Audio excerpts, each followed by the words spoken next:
Hi, this is Sanjay Sharma, and you are tuned to our very special conversation program called Sir, Let Me Tell You, where we invite students who are about to graduate or have recently graduated to impart and reflect on what they have learned and how they plan to apply in their lives, both personal as well as professional.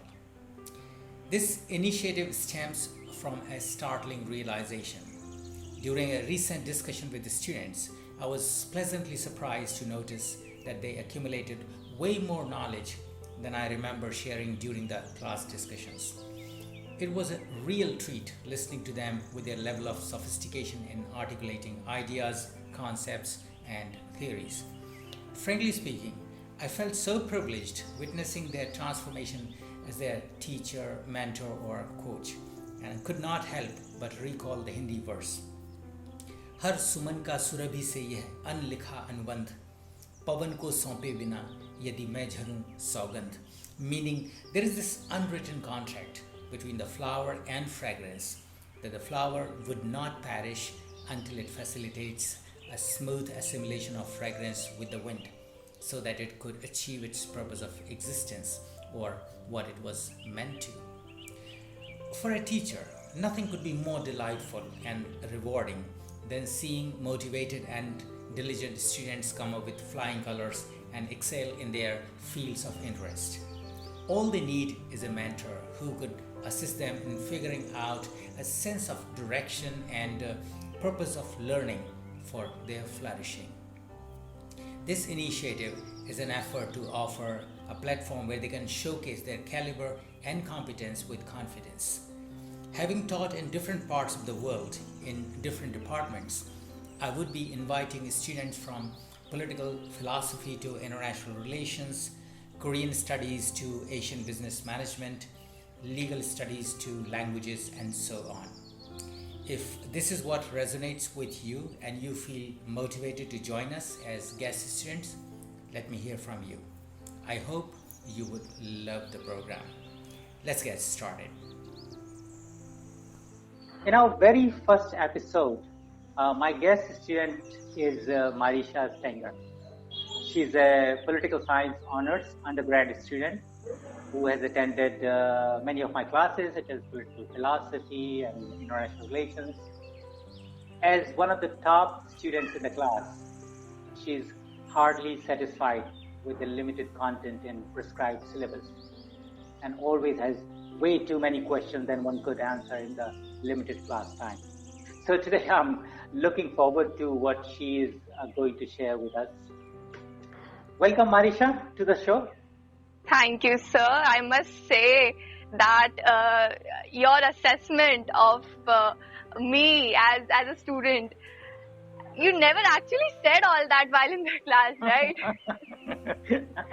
Well, if I had said that, that probably would not do, you would just become so lazy. So it was very, important for me to be as stern as I could be. So tell me, what are you going to talk about today? Okay, so today's theme is, I actually like to call it When Camus Met Buddha.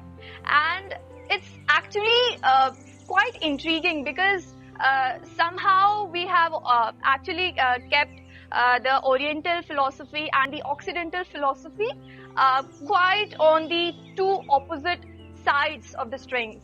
So I believe that drawing a parallel and finding somewhere intersections could be quite interesting. Now, I must say that I am a few of the privileged ones who actually got a chance to read Buddha and Camus, both of them.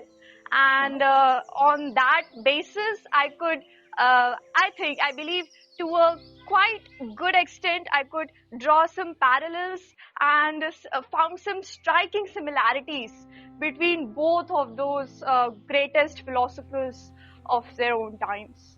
Suppose if, as a lay person, if I ask, give me a sense, why should I care about these two? Why these two? Exactly. Now, how you could differ these two philosophers from rest? So first of all, how I was led to Buddha was Okay, we have heard about him a lot while reading chapters, NCRT chapters, and all the course stuff. But he challenged religion itself. He challenged the established institutions. He challenged orthodoxy. He challenged everything. He challenged the usual tracks of mind which people adopted. This challenge, this defiance, which we find in Buddha, and yet satisfying a person more than he could ever feel. I mean, and you can also not say that Buddhism is now it's Hinduism has actually accepted in its folds, but yet Buddhism expanded all over the world without a single war. Nobody fought, nobody picked up a sword to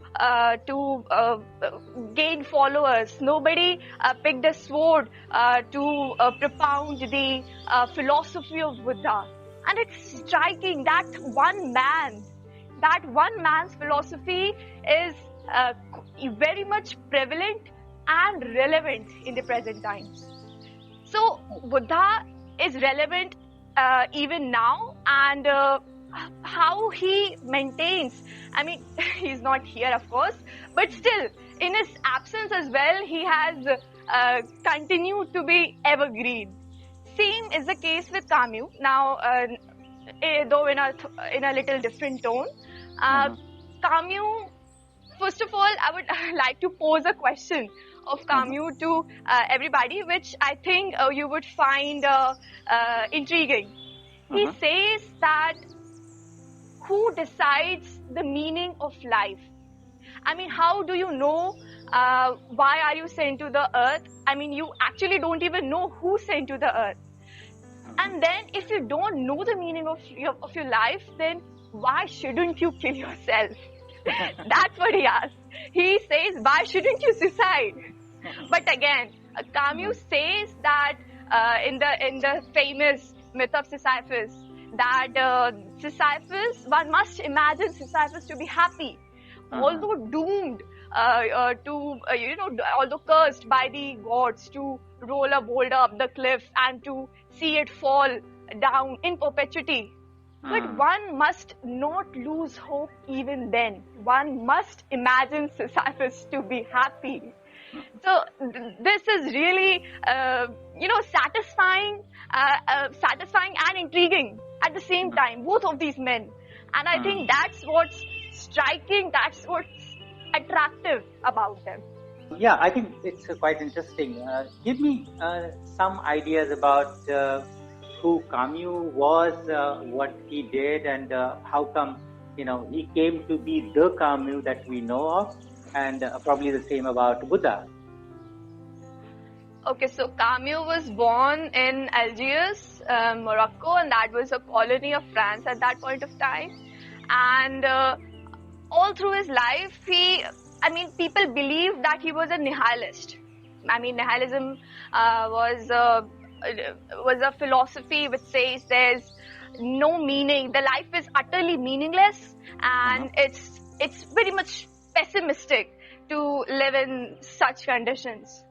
But one must also believe that Camus was not a nihilist, because somewhere he says that although life is meaningless, is meaningless actually, still one must find a meaning, create a meaning, because again, it's a paradox.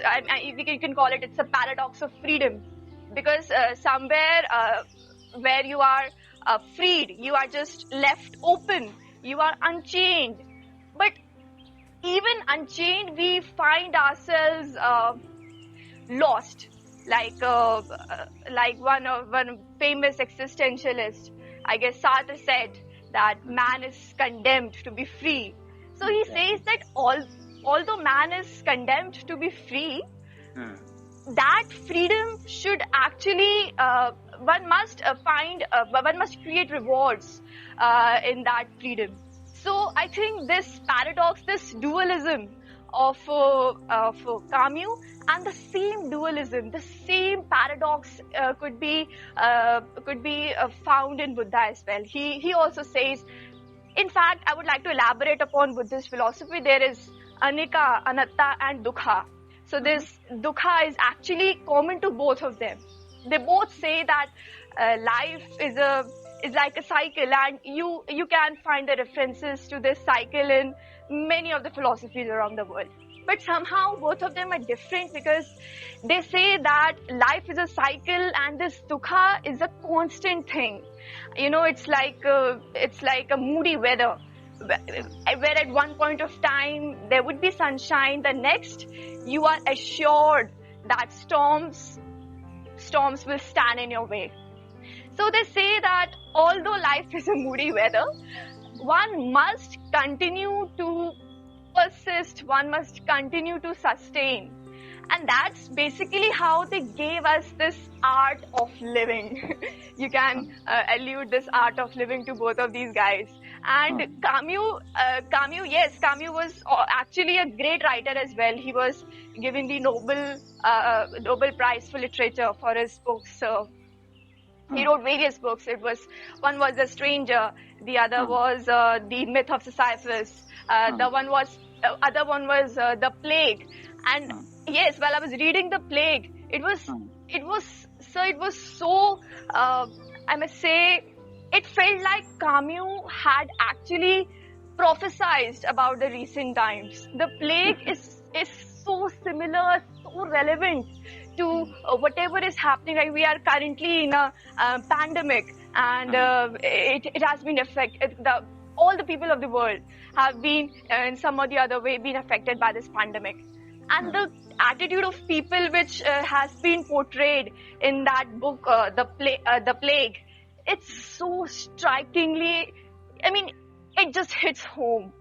So that this one was quite, striking about Camus, I must say. And how is the mood in the book, The Stranger or L'étranger? The mood, I should say, he has dropped the bomb in the beginning. The beginning itself sets the tone. He says, the beginning goes like this. Today, mother died. Or maybe yesterday. I don't know. This is the beginning of The Stranger. And this beginning screams indifference and detachment. In fact, all through the play, all through the novel, the character Marisol, he has carried on this detachment with such glamour that you will be surprised. For an instance, he said, what a pity. He felt what a pity that he couldn't, the funeral of his mother was in the countryside. So he said that it's a pity that he couldn't take a walk in the countryside because of his engagements with the funeral. And when he reaches back to the town area where he is employed, the next day itself he goes for a swim, and he goes around making friends, and he's quite detached. One must say that he, if in fact even in the last of the novel, he says that my mother had found a companion, and if she were happy that way, she died happy. Nobody has a reason or a right to mourn upon her death. In fact, it's quite natural and obvious that one has to die. He says that it doesn't make a difference if I die at 30 or I die at 60 or 70. It just doesn't make a difference. He just says that, of course, he was convicted to death, and however the novel, it closes because we don't know if he made an appeal. He made a reappeal for reconsideration, for being freed. That closes in a little secret. But he concludes that it doesn't matter to me because that's life. And he says that he has accepted that gentle indifference of the world. He uses it, the benign indifference of the world. He has accepted it, and one must not treat themselves with such superiority that one must be paid attention all the time. And that's his mood all through the novel, and it's just great.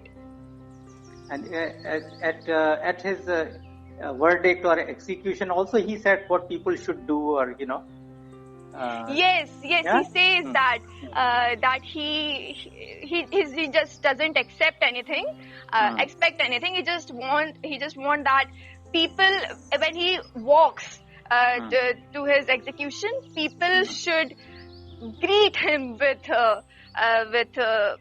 cries of hatred. Disdain, huh? Yes, Yeah. that's what he says. If you can attain this level of detachment, probably you get rid of all the dukkha, or all the miseries or sufferings, connected with your body or even the mental state. So do you see some connection between his detachment, I mean, in this case of Marceau's or say Camus, or the detachment that Buddha talks about? I think I do. And Buddha, in his philosophy, anatta. Now, anatta actually is the concept of non-self, or the impermanence of self, or saying that self actually does not exist. It's just a mental construct of humans. So he says that, first of all, it's this sense of self. I would like to explain what is this sense of self. We are conventionally very much attached to this self, what we deem it as. So we are attached with our identities. We are very much conscious of who we are and how we are being perceived by other people. So if somebody yells at us, or if somebody comments upon us, we get quite conscious. We are conscious all the time. So, you can see the social media presence. It's the social media presence and the social media attitude of people. You can basically, extract this sense of, their understanding of this sense of self from those examples. And the self, it responds, it reacts to other people, it reacts to other selves. It sees that this self is different, is distinct from the other self, that is the other people. So now Buddha says that if there would be no self, there would be nothing to defend. You would actually not be conscious all the time. And this concept of anatta is a sense of unity. It's a sense of interconnection and appreciation. You understand and appreciate this unity.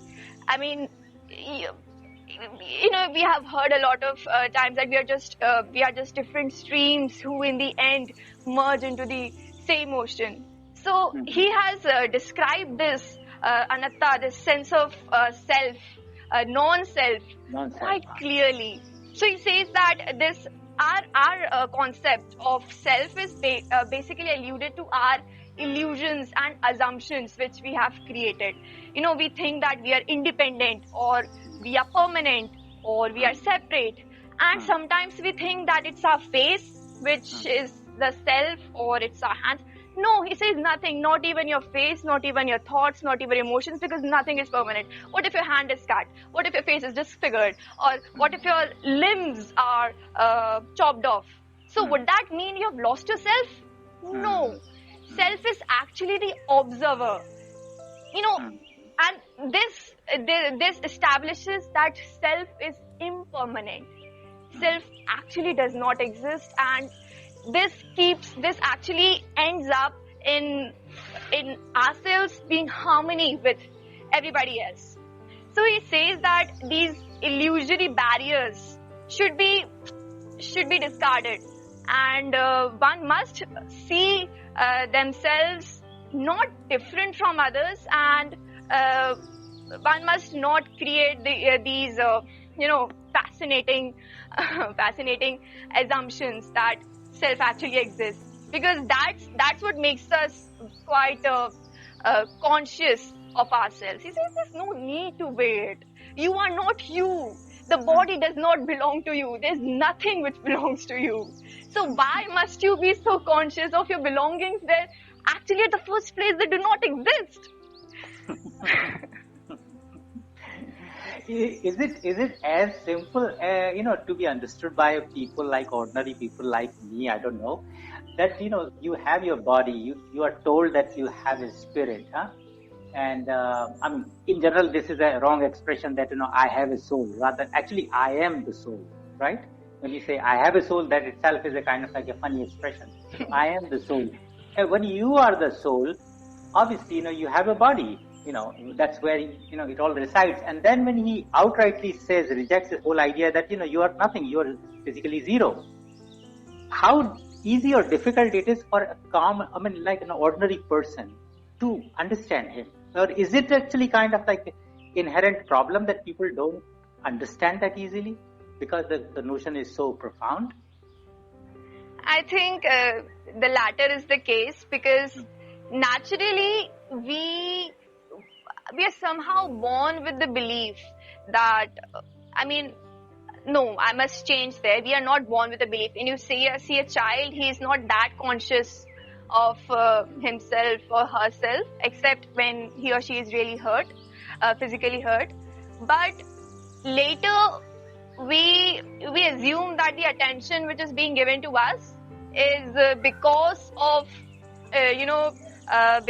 this sense of self we have created. So no, not at all. In fact, even while I'm speaking of the philosophies of Camus and Buddha, I know the moment I stop, it's natural that at a point of time, human beings will tend to be conscious about how they look, how other people perceive them. But yes, their philosophies help us a lot to establish one more notion. How I fight with this sense of consciousness. I think that if it is me who is so conscious of myself, then it must stand true for everybody else. Nobody is looking at you. Everybody is thinking about themselves. Everybody is thinking how they are being perceived by other people. Who has the time to notice such nuances about your appearance or little details of how you walk, how you talk, or your lifestyle? No, nobody does. Even the social media influencer trend, this influencer trend to talk specifically about, it's basically people themselves trying to fit their lifestyle into the ideal which has been offered to them. It's not they are being it's not they're being influenced by the social media influencers. No, the social media influencers may tend to think that people are noticing them, or they may find little mishaps about their day-to-day life or something like that. No, everybody is thinking about themselves, and that's where you got the edge. When you know that everybody is thinking about themselves, then you can think about everybody else. A wise man said that actually that would be a disaster if at the end of your life you come to realize that you thought that people thought about you, and then you realize that actually nobody cared. So you have lost all your energy for literally nothing. But if you see this in the context of, because these thoughts like, you are nothing, body is nothing, there is nothing real, nothing exists, nothing makes sense. This also takes us close to the Stoicism, right? The Stoics philosophy. Do you see any connection with that? I mean, or any of those philosophers, what they said about it? Yes, there's actually a lot of connection between one can say Stoicism and existence. Now we know that Camus never called himself an existentialist, not actually in the literal terms. But yes, the ability to sustain your emotions, to keep them in control while while your house is on fire, and to take necessary steps, to take to train your mind to actually not differ, not deviate, and act. Our minds tend to lose action when they're actually needed the most. So stoicism and existentialism, first of all, basically accept one basic fact, and that is bad is bound to happen. They have accepted it in totality. So I think this one parallel can be drawn between both of them, that they do accept it, but somehow nihilism, it takes a little different attitude from stoicism. Stoicism is also about detachment, I must say, and this state of mind, it was once described by sociologist Camus anomie. It's a state of mind which remains unaffected. It is an alienated condition where one is entirely cut off from others, and it cannot find a way to share their sympathies or values. Now some of it is actually reflected in existentialism, and we have seen Marisol as as an exemplary of this state of mind. For example, while taking a walk in the garden, he was irritated that he could not give much more time to it. Or even while his proceedings, his judicial, he actually committed he was convicted of a murder, and he murdered someone whom he didn't even know about. And he didn't care, and he was actually an enemy of a friend which he had befriended a few days ago. And even while the proceedings were actually happening, the whole time, initially he was a bit intrigued and disturbed, but later he just accepted the situation. And besides commenting upon that, one's attitude, basically judges convicted him of death. On what basis? Convicted him of death.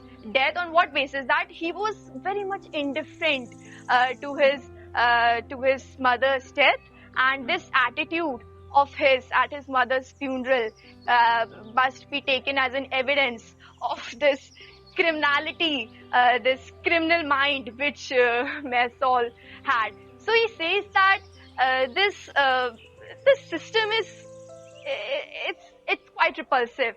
He doesn't believe in the regular working of system, and he says that that just on the basis of his psychological detachment and his acceptance of the situation, he was convicted of death. Two totally non-related situations were connected blindfoldedly, and that's where we find Marisol's comment on it. He cannot accept the normal explanations to workplace, relationships, religion, mechanism of governments. So this defiance in Marisol is actually a little different from Stoicism. Stoicism is more about acceptance and then responding. But here, Marisol, he didn't accept it. Camus himself said that Marisol just doesn't play the game. He refuses to lie. He refused to lie even for himself while at the judicial proceeding. So he says what he is. He refuses to hide his feelings, and so society immediately feels threatened.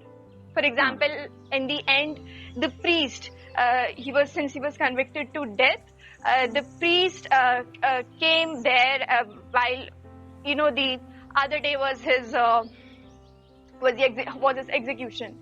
So the priest came the previous night, and there we find a monologue of Marisol where he actually, for the first time in the whole of the novel, gets really excited, and in an excitement, that monologue is delivered, and he actually screams all these opinions of his. He says that all this is stupid. This concept of mechanisms of government and how things are run, it's totally mindless. And I don't care if I am executed or not. Yes, he again then talks about his atheism as well. He refuses to believe even in the church. He refuses to believe in every established institution of the society. So this, yes, this defiance is, yes, that's what I was just going to repeat, that this defiance is actually I must say, a stark difference between the Stoicism and Marisol's attitude. Right. So it's basically he's not playing the game. That's it. Right? Yes. Camus himself said, yes, exactly. He's not into it. You just mentioned that Camus does not consider himself as a person of existentialism. For our listeners who do not probably know what existentialism is, can you explain a little bit about it and differentiate the ideologies of Camus? Yes, so existentialism was a philosophy which was basically introduced and propounded very well by Jean-Paul Sartre from France, the gentleman from France. And this existentialism was actually the result of the mood after the World War. I mean, the Western philosophy at that point of time took a U-turn. Since before, philosophy in one way or the other was somehow dependent on church, to extract its values, its basics and its concepts. But here, Sartre walks in style in the room and with his nausea, and he says that it's actually meaningless. Nothing makes sense. Life is meaningless. And he, along with Simone de Beauvoir, he said that he challenged basically, since this was a 2,000-year-old Christian notion that humans are sent on the earth with a purpose, with a meaning, and it is this meaning that one must fulfill in their lifetime. Sartre said, no, this is stupid. There's nothing like that. He says that actually our life is meaningless, and as I even said in the beginning, the famous line, man is condemned to be free. He says that we actually have no purpose, no meaning in life. And now one can say that this is actually an achievement. I mean, it's a good thing that since when freedom was a negative concept, but he says it is. Because since we don't have a meaning, we are lost. We don't know what to do. But here enters Camus. He says that life may be meaningless. It probably is. And you may consider suicide. Of course, why not? But before that, you must hear me and you must be the Sisyphus. You must be the Sisyphus. I mean, you must carry the boulder of grief up the cliff, and you must see it fall. Then you must climb down back, and you must roll it back up again. And even in these times, you must find reasons to be happy. And this is quite a little deviation from existentialism, which Camus introduced. Somehow existentialism in its extremity ended to nihilism. And nihilism was now quite a pessimist concept which found, meaninglessness in quite most aspects of life. But here Camus, he is quite different. He develops a love for the ordinary.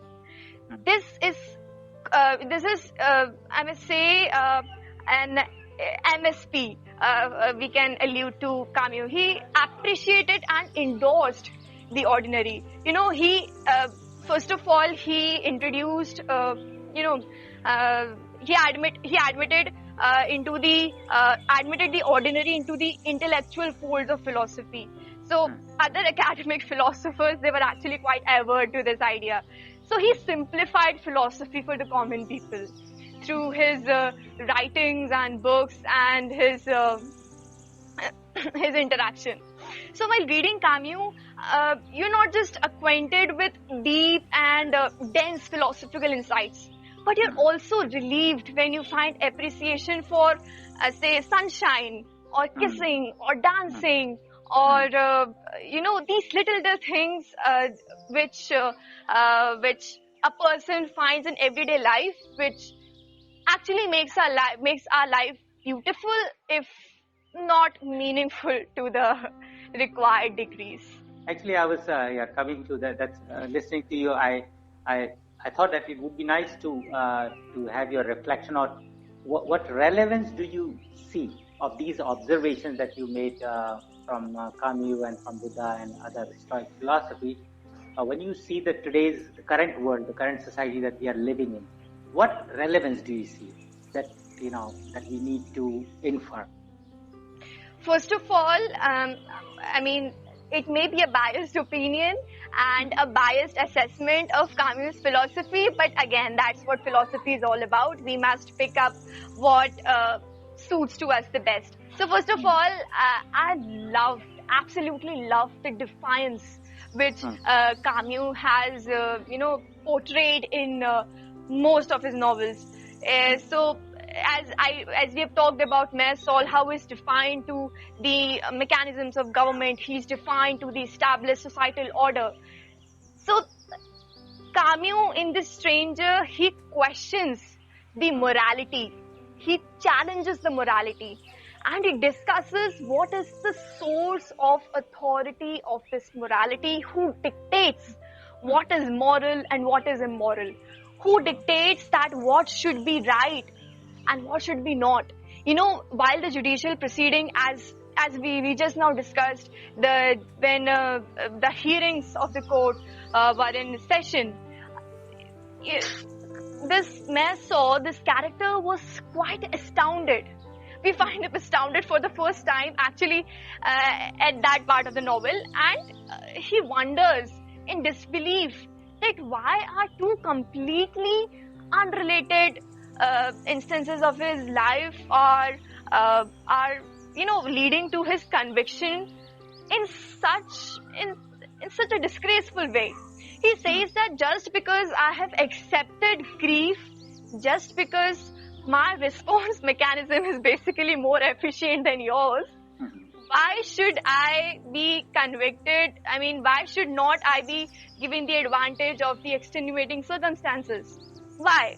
So he questions why, and on a personal level, I loved what Camus did there, and we actually also know that Camus, he even existentialism, it was all about challenging the established philosophical concepts, which until then Western philosophy derived from the church. So this is quite important because this question, it concerns the origin of moral values, and this origin is actually should be the question of the very first rank, because it's crucial for the future of humanity. Second thing we can come to was Camus was a pacifist. So he advocated pacifism, and he resisted capital punishment all through his life, and he did that for various instances all over the world. He was against war. So this discovering Gandhi's in Camus, we can do a different episode for that, but somehow this feature of Camus is also very much attractive and again relevant even in the present times. one of his most important contributions to the movement against capital punishment was a collaboration, as an essay collaboration with a Arthur Koestler. If I'm right, yes, it must be Arthur Koestler. He was a writer, intellectual, and he founded the League Against Capital Punishment. So yes, that's one thing about Camus. And here again, drawing again the parallels between Camus and Buddha, and this could also be said true about Buddha as well, that they both presented the reader with dualisms. Now, as a reader and as a person who is quite interested in their philosophy, there's actually an interplay of the dualism, this paradox of dualism in both of their philosophies. There's happiness and sadness, there is dark and light, life and death, etc. These all play together in the same foreground. So here his aim was to emphasize the fact that happiness is fleeting and that the human condition is one of mortality. Now, it's nothing new, but somehow we don't accept it. And Camus pings this reminder again and again that happiness is fleeting, and this is the reason why you must accept dukkha, as we can borrow from Buddha, why you must accept dukkha as a part of your life. So he did this not to be morbid, not to be dark, but to reflect a greater appreciation for life and happiness. It's like it said that you can appreciate life and happiness only when you have seen darkness and death. So this appreciation is actually derived from dukkha, and this I actually find this idea very pleasing. I love this idea of it's a paradox, but I love this paradox presented by Camus. If you remember, probably in the class once, we also mentioned that what was the name? Nietzsche, huh? Friedrich Nietzsche. He also talked about that until unless you go to the depth of the tragedies in life, you cannot understand, you cannot appreciate life. Huh? And that's why I ask for all the sadness in the world for my most loved ones. Exactly. So that is, I think, that can be very nicely connected here. Well, wow, so much information, man. One thing now I'm interested, like you have read a lot, obviously. I knew that at that time during classes you were reading, and I think since we finished that semester or the course, you have even compounded that knowledge. How has this learning changed your own life or your own thinking process? What would you say? First of all, one main and noticeable experience which I can share with you is that I care for other people's opinion less, if not at all. So not denying constructive criticism, but somehow, as I said, that Camus told us not to be conscious, and so did Buddha. I follow these two men with my whole heart. So first of all, yes, this is quite true and relevant, and I think must be implemented by everybody else because it makes sense. Nobody is thinking about you. Nobody is thinking that much about your mistakes as you believe they are. So yes, and also mistakes allow us to grow and develop. That's an established concept, but still somehow people tend to ignore. So although I admit that I'm still a human and I have all human tendencies, emotions, and of course the tendency to sin, tendency to grieve, and sometimes I do find myself on the nihilistic side. Oh, no. But yes, these men.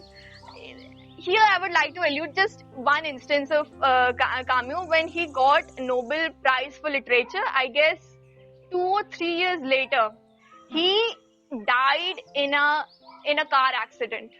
Yeah. And when his body was recovered, in the pocket was a train ticket. Yeah. Yeah. So I think, but still, the man achieved a lot. So I think, yes, the main takeaway from these two philosophy is that, and also I think I can respond to dukha, as Buddha said, or to sadness in Hmm. a little more efficient way than before. I I mean, not always, but Hmm. yes, it gives you an understanding. I mean, it gives you a perception. Reading philosophy, in fact, gives you a lot of perceptions. You can pick and choose to your suiting. So I chose this one first of all. I mean, you can grieve, you can actually believe that life is meaningless as it is, but Hmm. somehow you're also given a choice to direct it in the course you wish, since it is meaningless. Hmm.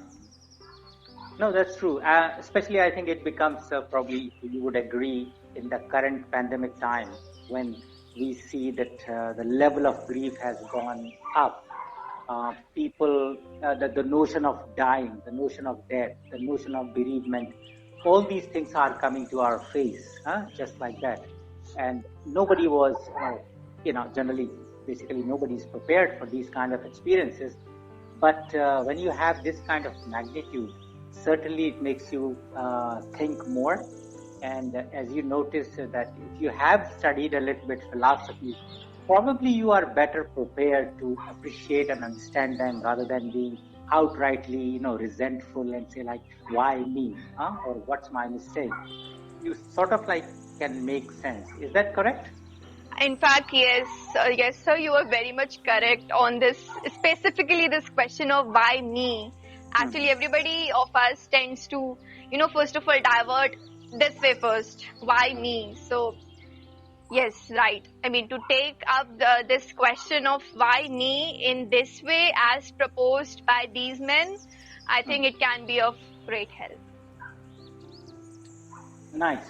Well, Marisha, I must admit it, like listening to you is always a treat. I mean, as it was in the class, so it's now.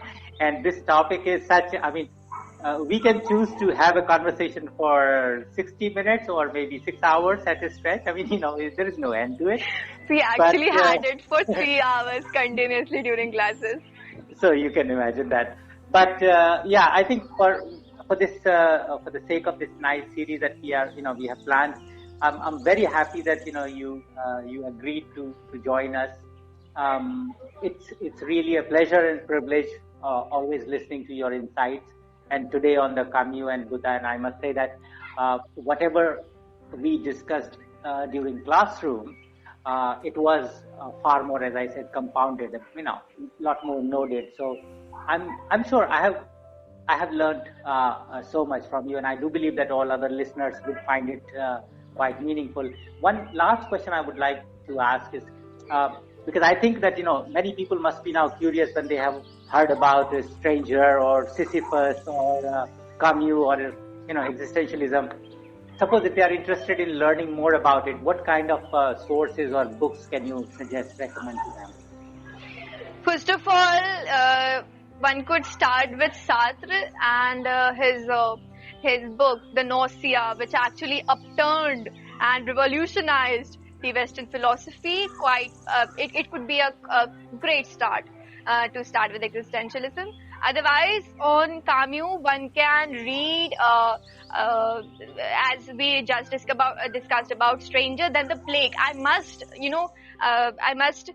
say it, lay more emphasis on reading the Plague on the, as soon as possible, as this pandemic is lasting, because it's quite very much relevant. One will find it so. And one could also read Letters by Camus, and one can also, I must add one more suggestion, that is Kafka. I'm currently reading The Trial by Okay. Franz Kafka right now. So these are some suggestions which I would like to emphasize and want everybody to read at least once. At least one. Okay. Thanks a lot. Quite a lot to discuss, and I do believe it must be as interesting it is for me. It must be for other people, the listeners.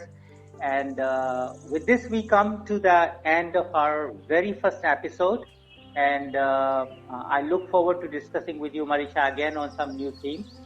And before we conclude, to all of you who are listening to at the moment, if you think this is something which resonates with you, you would like to be a part of it, you would like to join it as a guest student, or share your ideas or views, then feel free to let us know. So take very good care, Marisha. Thanks a lot. And we will get in touch with again on something very interesting and very captivating like this one. Take Thank good you, care. sir. Thank you, sir. My utmost pleasure.